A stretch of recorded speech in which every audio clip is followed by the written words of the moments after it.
waves are gnarly. Yo, you're really good at that. Those are some gnarly barrels out there. Thanks, I've been ripping up these barrels in high tide for about 4 years now.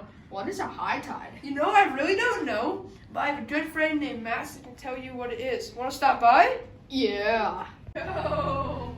Oh, I can't wait to see what a high tide is. Yo, what's up, Max? What's up, G? So I heard you want to know how high tides and low Yes, tides we do indeed, baby. So basically, high tides and low tides are caused by the moon. The moon's gravitational pull generates a tidal force. No way. Yeah, it's actually lit. This force causes the Earth and its oceans to bulge to the side closest to the moon and farthest from the moon. Sick, bro. These bulges are known as high tide. The low tide is formed when the ocean is bulging to two spots, and in the rest of the ocean, it loses water, causing low tide, or when the ocean is 90 degrees to the moon. You know, when I'm ripping these waves after a full moon, it seems that the high tide waves are so much more gnarly. Yeah. Oh yeah, of course. These are called spring tides. This is when the sun, earth, and moon are aligned, and this causes the moon's gravitational pull to be strong, forcing the high tides to be higher and the low tides to be lower. Yeah, this is gonna really help me rip these huge waves. Yeah, thanks for explaining.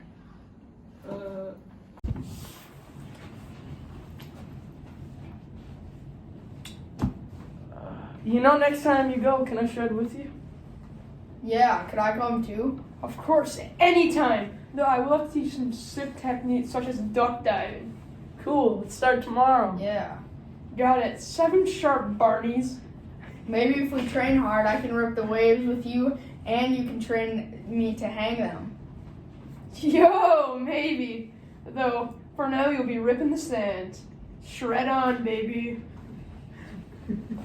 Great. A lot of factors involved in creating the tides here on Earth, but the big three are the moon, the sun, and the Earth. The gravitational pull of all three of those bodies interacting creates the tides. The biggest factor actually is the moon. It exerts about 2.2 times more power on the tides than the sun does. So for once, the moon gets to one-up the sun. It's kind of a big deal to it. Imagine for our purposes the Earth is right here and the moon is directly above it. Now, they exert a gravitational pull on one another. And since on the Earth most things are pinned down, we have shoes, buildings have foundations, stuff stays in place. But the oceans, being literally fluid, actually can be pulled toward the moon. And this is what creates the tide. The moon's here, it's pulling on the ocean at the top of the Earth, creating a high tide on the top.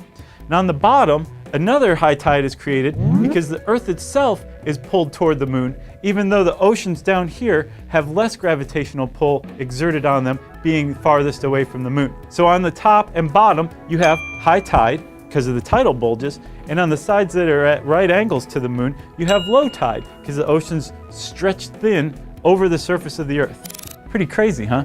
So, like I said, the sun also exerts an influence on the tides, but it's less pronounced than the moon's. See, it actually